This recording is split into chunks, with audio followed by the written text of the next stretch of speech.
Halo semuanya, selamat datang di segmen analisa. Hari ini kita di media massa dan juga sosial media dikejutkan dengan sebuah keputusan dari vonis hakim di Pengadilan Negeri Surabaya terkait dengan terdakwa Gregorius Ronald Tanur yang merupakan putra anggota DPR RI. Dan kasusnya ini kalian masih ingat, ini kejadiannya adalah di hari Selasa 3 Oktober 2023. Kalian masih ingat ada pasangan kekasih ya. Ini kan korbannya bernama Dini atau nama lengkapnya adalah Dini Sera Afrianti 29 tahun.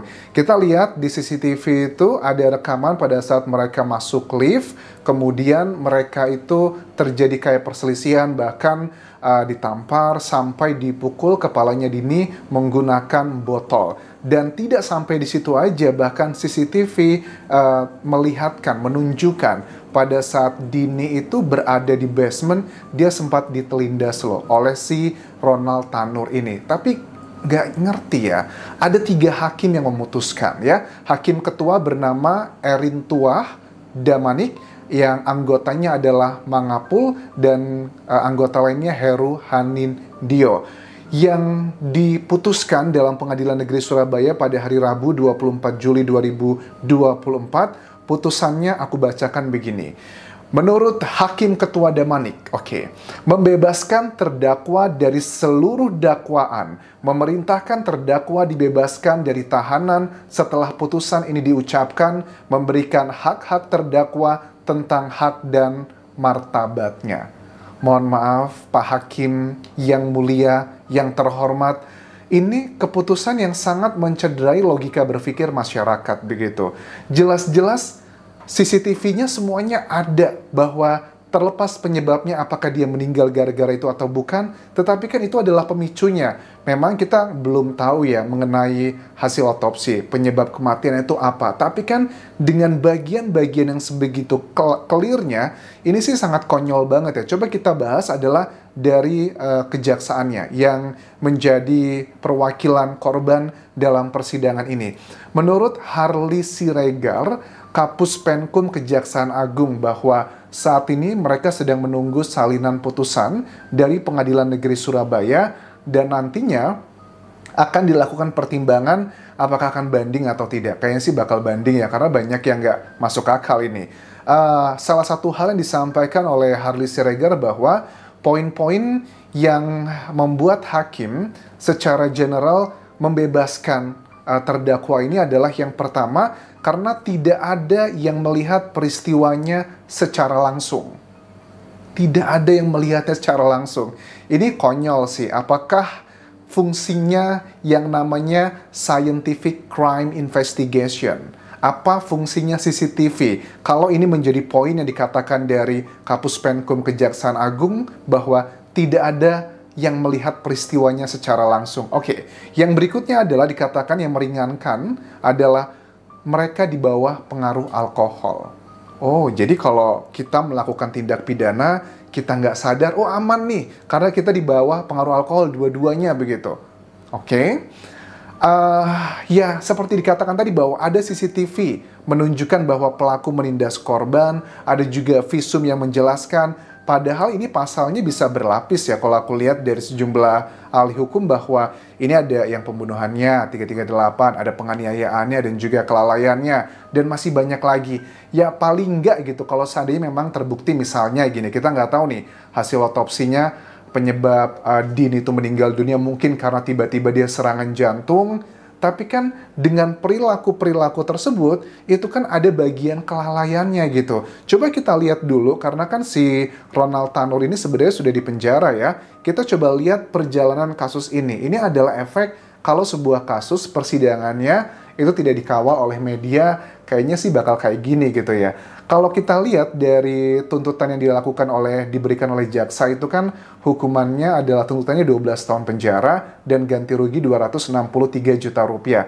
Kok tuntutannya cuma 12 tahun penjara ya? Ini juga cukup unik nih, karena kalau aku cek dari jejak digital, ini kan Kamis 17 Januari 2024, berkasnya itu baru P21 atau lengkap. Padahal kejadiannya itu kan di Oktober 2023, tanggal 3. dari Januari ke Oktober, November, Desember, Januari. Artinya cukup lama loh, 3 bulan baru P21. Ini adalah satu hal yang cukup unik, kok sebegitu lamanya, apa yang terjadi? Padahal sudah jelas tuh ada CCTV dan sebagainya. Terus di Kamis 17 Januari 2024 itu sudah lengkap dan mulai disidangkannya adalah di hari Selasa 19 Maret 2024 dan ini secara online.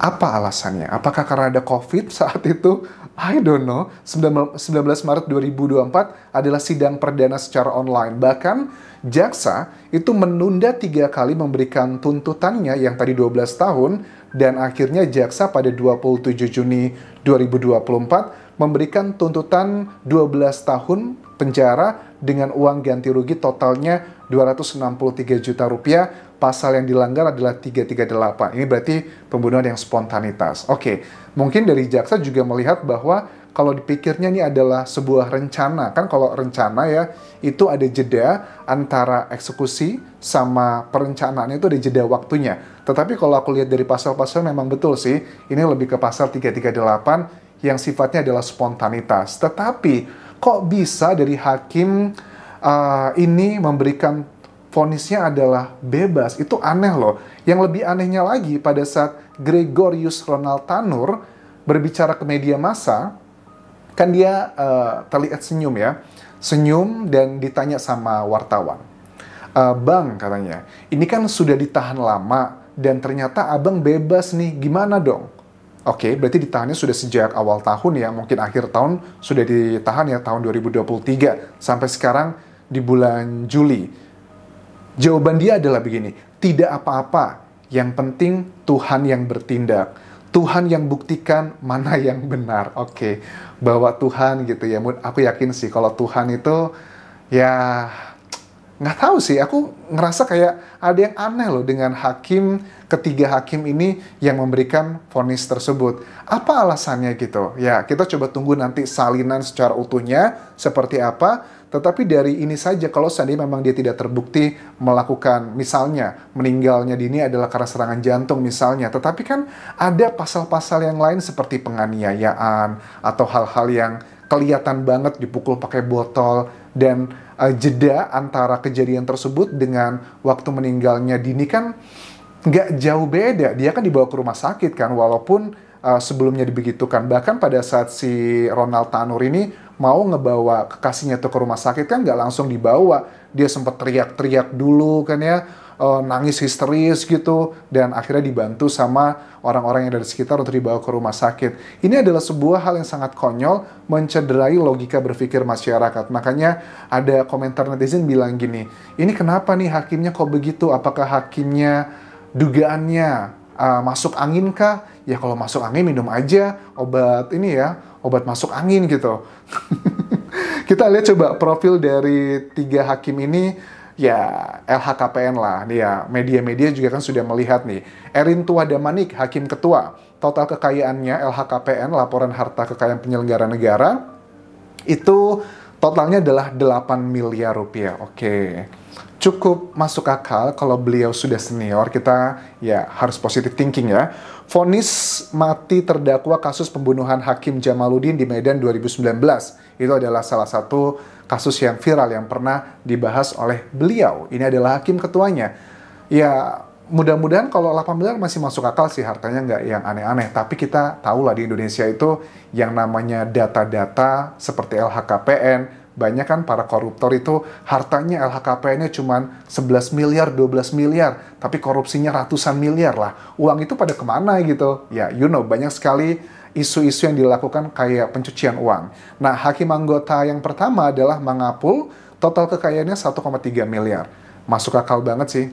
Kalau angka segitu masih oke banget, nggak ada kecurigaan. Tetapi kita nggak tahu realnya seperti apa. Yang ketiga adalah Heru Hanindyo, hakim anggota, total kekayaannya 6,7 miliar rupiah. Masih masuk akal, mudah-mudahan ini adalah real ya. Jabatan beliau sebelumnya adalah di PN Jakarta Pusat tahun 2019 dan di PN Manokwari kelas 2B tahun 2018. Ya, kita lihat nanti ya di sidang bandingnya apakah kejaksaan akan berhasil mematahkan putusan di pengadilan negeri ini. Kalau menurut aku sih kayaknya bakal berhasil karena sudah viral nih, sudah banyak masyarakat kayaknya geram gitu. Kok bisa jelas-jelas ada CCTV yang menunjukkan bahwa si Ronald Tanur itu adalah pelakunya yang membegitukannya. Apakah mungkin karena dia adalah sosok mantan putra pejabat, sementara korbannya Dini adalah seorang single parent, berasal dari keluarga pas-pasan, jadi rasanya kayak nyawanya tuh nggak berharga begitu.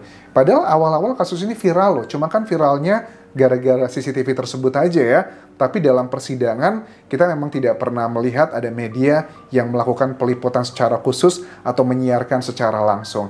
Inilah salah satu efek buruk dari sebuah kasus pada saat di persidangan kalau tidak mendapatkan atensi dari masyarakat, atau netizen bilang adalah no viral, no justice. Apakah itu juga terjadi dalam peristiwa ini?